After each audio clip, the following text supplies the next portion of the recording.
I got the speed, this body rules. In the ring, it's my machine, it's my castle, it's my weapon. When I wrestle, I got the hands, I got the moves, I got the ways to get to you. You want trouble? You'll be sorry if you mess with this body. I got the body. The body rules. I got the body. Are you ready for pain? Are you ready for suffering?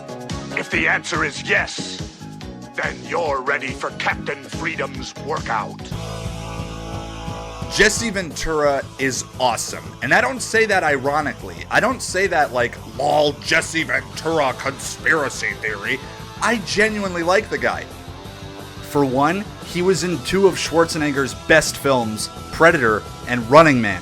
And he just has an immensely likable screen presence. I love his energy, and I think he has a cool face and a unique voice. Son of a bitch is dug in like an Alabama tick. You're hit. You're bleeding, man. I ain't got time to bleed. Huh. Okay. I think he's had a really interesting career span. In the Vietnam War, he was on the United States Navy Underwater Demolition Team. Then from 1975 to 1986, he became iconic as the professional wrestler Jesse the Body Ventura. He served as both an in-ring competitor and a color commentator. Wrestling took him to the big screen, and the big screen took him to politics. He was the mayor of Brooklyn Park, Minnesota from 1991 to 1995, and he became governor of Minnesota itself, leaving office after a successful run in 2003, and in 2004 was inducted into the World Wrestling Entertainment Hall of Fame. But I think the way he puts it is far better than I ever could. I've been governor, a Navy SEAL, a fighter. I've heard things that'll blow your mind. Basically, Jesse Ventura is one of the coolest motherfuckers ever. And when he was still acting, he starred in one of my favorite films of the So Bad It's Good variety. A movie I'm so excited to finally be covering on this show. The 1990 sci-fi action film, Motherfucking Abraxas.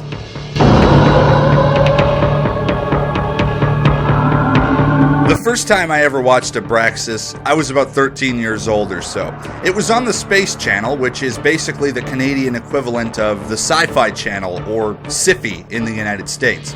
I was mesmerized, let's put it that way. At first viewing, I perceived Abraxas as a cheap knockoff of the Terminator, which at the time, the reasons were because it had Sven-Ole Thorsen acting all robotic with his very Schwarzenegger-esque voice, shooting up cops with a fucking Uzi. But Abraxas, in truth, is actually... honestly, it actually kind of is a Terminator knockoff. It contains a similar plot, but sort of in reverse. In Terminator, Sarah Connor is the mother of the child that will grow up to lead the human resistance against the evil self-aware machines. And through impossible science fiction warp travel, a good guy is sent to protect Sarah and a bad guy is sent to kill Sarah. In Abraxas, Sonia here is the mother of an alien baby. She's impregnated by the bad guy, so she will bear what he calls the anti-life equation. Through impossible science fiction warp travel, a good guy is sent with orders to kill Sonia and her son to prevent the anti-life equation, and a bad guy is sent to release the anti-life equation to wreak havoc on the universe. It's not exactly the same, but I think it is enough to classify as Terminator exploitation. Now, don't worry, like you are even, but no, I'm not just going to make links to the Terminator. Yes, the plots are a little alike, but this takes nothing away from Abraxas being its own thing. Besides, let's not forget, RoboCop, amazing film, but is in many ways almost identical to a lesser-known film that came before it called The Vindicator. Remember Over the Top? Some of you do. Stallone flick where he's a truck-driving arm wrestler. Guess what flick had that idea first? Only my favorite movie of all time, Hands of Steel. So yeah, stealing shit doesn't really matter, just so long as you do something creative with the plagiarized material. I'm trying so hard not to crack up right now. Abraxas, as in the title character Abraxas, played by Jesse the Body Ventura, is an intergalactic peacekeeper called a Finder. He's of an advanced species that lived for thousands of years, nearly immortal. To prepare for missions, he's vaulted, which is a process of reinforcing the bones and muscle structure, essentially making him bulletproof with rapid healing factor, kind of like Wolverine. What is the law? To defend all life. What is the law? To be loyal to the vow of protection. What is the law? I am the law! Abraxas is enlisted to track down his former partner, Secundis. Secundis turned rogue after he decided that the only thing important in life is power. He seeks out what's called the anti-life equation, which is brought forth through a Comater, which he creates through impregnating an Earthwoman with his glowing hand. When the boy reaches a certain age, Secundis will come back to test his mind for the anti-life equation, so he can unlock the anti-life universe, which will give him power to destroy worlds at will. It's kind of a lot to take in. I don't quite get it myself, but that's my attempt to explain it. For good measure, this is how the film explains it. The equation, Secundus could gain access to the anti-life universe. If he even attempts entry, a destructive force would be unleashed that would shatter worlds. So, what is the Comater? It's the anti-life equation. And what is the anti-life equation? It's the Comater. Get it? Got it? Not really? It's okay. Me neither. Secundis is basically an awful piece of shit deadbeat dad and leaves this poor girl to raise a child on her own that she didn't want. I think she even considers dropping it into a freezing lake, but instead decides to go to her parents for guidance, who cast her out of their home and basically call her a whore because she can't tell them who the father of her child is. But how do you tell somebody that the father is a 7-foot hulking alien that made you pregnant with his glowing hand? I mean, it's either that, or you get laughed out of the house because you come across like a crazy person, or you don't know who the father is and you get cast out for being a whore. Secundis is seriously one of the meanest villains ever. I mean, killing and causing physical pain is one thing, but to inconvenience someone's life in such a tedious and reputation-ruining way is just fucking low. Have a nice day. Abraxas was ordered to kill Sonia before she gave birth to the Comater, but was unable to go through with it. The Finder Code does not permit the murder of innocent women and children, so he lowered his weapon and abandoned the mission. 5 years later, Sonia is raising the child on her own, naming him Tommy. He's yet to speak a word and has trouble at school because of that, but the anti-life equation stirs within him, giving him telekinetic powers. Now, they probably didn't have the budget to actually show it, but I'm pretty sure the movie implies that Tommy flushes a bully down the toilet using his mind. Observe.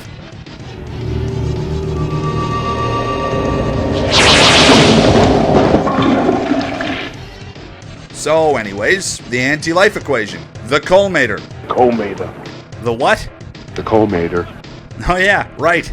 This movie loves that word. Probably as much as I love saying rutabaga or spatula. Spatula. Comater and anti-life equation are uttered so many fucking times in this film, arguably more than the amount of times anybody does a flip in an episode of Power Rangers or someone saying Fist of the North Star in Fist of the North Star. Since this isn't really a linear recap of the film, I present to you a painstakingly put together collection of every time the word Comater is uttered in Abraxas. And not to put an idea into your head, but please, for your own physical safety, do not play a drinking game to this. I'm not responsible for any sort of liver failure or drunk dialing or Facebook flirting that you might do with me later. Okay, we got that covered? Alright, Comater counter, and go. Comater. The Comater will be born. The Comater. The Comater will be able to compute the anti-life equation. Comater. The child is a Comater. The Comater. Comaters. The Comater. The Comater child. Comater child. Must be the Comater. He's had possession of the Comater. The Comater child. Take the Comater. Terminate the Comater child. You are not to speak unless spoken to. Then the Comater child called Tommy. Comaters. Comater. Bring me the Comater. I said bring me the Comater. Says he wants a Comater? Send in the Comater. Send in the Comater. Ah, the Comater. The Comater. Comater escaped. Comater escaped. Comater. The Comater. You are the Comater. It's possible someone else may try to exploit the Comater. That may not seem like much in about an hour and a half, but believe me, that shit adds up. Plus, it's not like some average swear word or something. It's some bizarre word, some random-ass thing. Comater. Who the fuck ever says that? I might start saying that. No, I won't. Abraxas and Secundis are both, in brutal honesty, amazing characters. And I really can't stress this enough. I'm not being ironic. I think they're both interestingly idiosyncratic. Abraxas especially.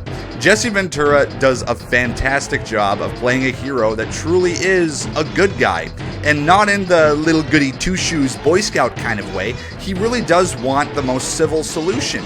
He questions why the woman and her child need to be eliminated when A, it's against the Finder Code, and B, Secundis is the real threat and should have been executed years ago.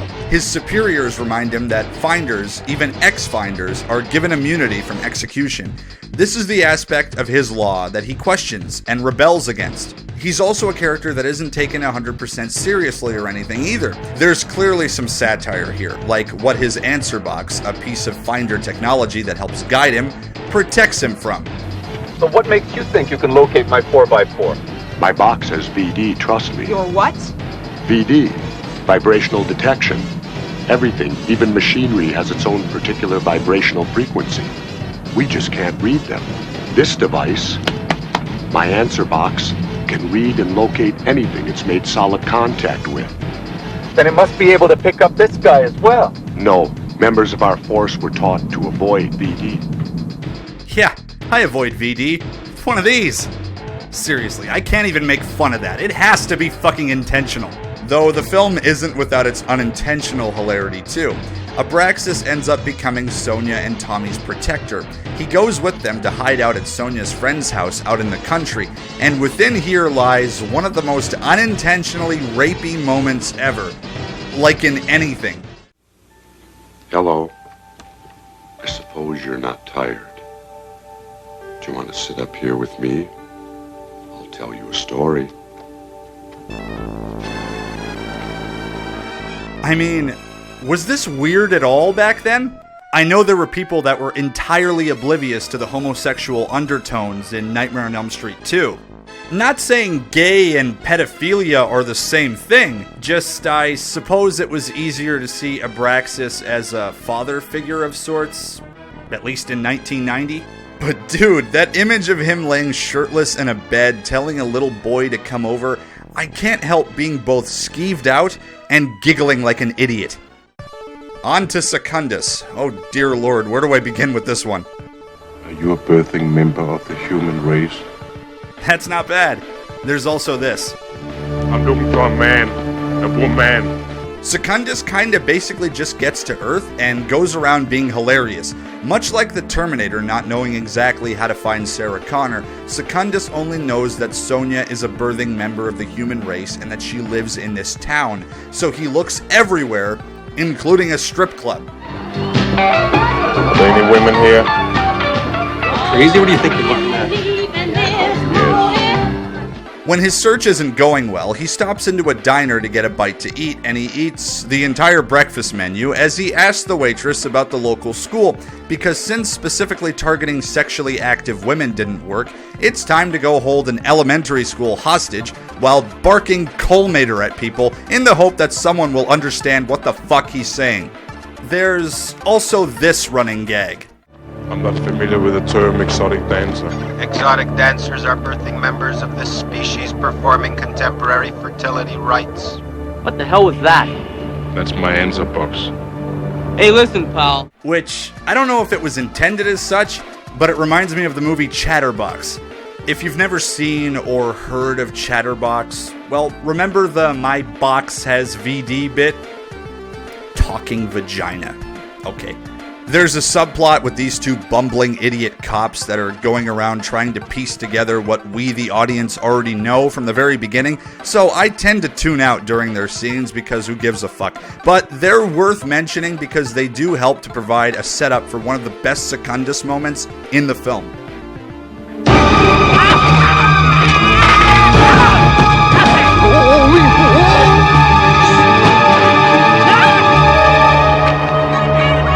Interesting.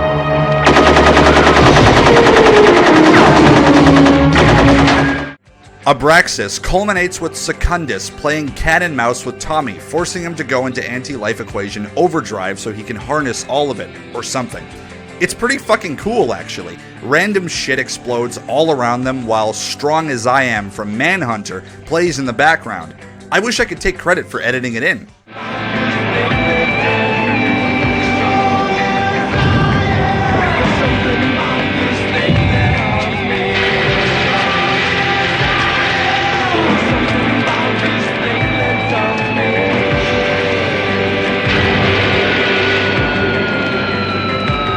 Abraxas tracks Secundis down, and they clash in a titanic battle that will decide the fate of the universe, which hangs by the thread of a young boy's mental state. Yeah, man. Abraxas is pretty fucking epic. I really do love this movie. It's a perfect example of doing so much with such a clearly minuscule budget. Abraxas is a Canadian production, filmed in Thornbury, Ontario, and as far as I know, did not have a theatrical release. As far as home video goes, it's the kind of movie that you'd either find at the bargain bin at Walmart or in a random dollar store. It's a Sci-Fi Channel original movie, though in many ways, better than the ones you'll see today brought to us by the Asylum. I mean, Jesse Ventura was still pretty fresh from wrestling and films like Predator and Running Man when he did Abraxas, whereas nowadays we get Sci-Fi Channel movies with Richard Grieco as Loki, the god of mischief, which, in its own way, is really entertaining. But what I'm trying to say is, Abraxas doesn't feel all that much like a TV movie. It definitely feels like a shithouse film, don't get me wrong, but Jesse Ventura and Sven-Ole Thorsen elevate it. At least I think so. Secundis, played by the awesome Sven-Ole Thorsen, has appeared in almost every Arnold Schwarzenegger film, most notably as the giant hammer-wielding Thorgrim in Conan the Barbarian, and that burly naked Russian that Arnie fights at the beginning of Red Heat. And apparently, Abraxas is one of 2 films that Sven has been in that he's actually seen. The other one is Gladiator. I have this feeling that Abraxas may have been partly funded by Arnold Schwarzenegger. I can't find any solid proof of this, other than that the movie is comprised of Arnold's closer friends and associates. Naturally, Sven and Ventura, but Franco Colombo has producer credits.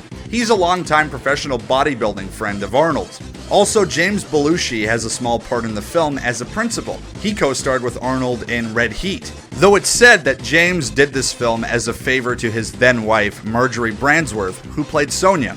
But come on, James Belushi doing an acting favor? Really?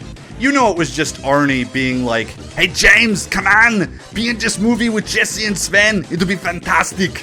Or, you know, something along those lines. You could also potentially say that Running Man is why Abraxas even happened. Sven and Ventura briefly shared the screen, and you gotta imagine, somebody really wanted to see these two square off in their own film.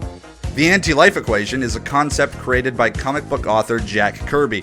It's something that the DC villain Darkseid is searching for so he can attack Earth. That's a pretty awesome reference, especially considering that Sven-Ole Thorsen would actually make for a really awesome Darkseid. Well, that about sums up the awesomeness of Abraxas. But I feel like you're still not 100% convinced. So, I'm gonna take this here Canadian Club whiskey and down a shot to every last uttered Comater in the film. See ya on the other side. Gonna tell Aunt Mary about Uncle John. He claimed he has a milk.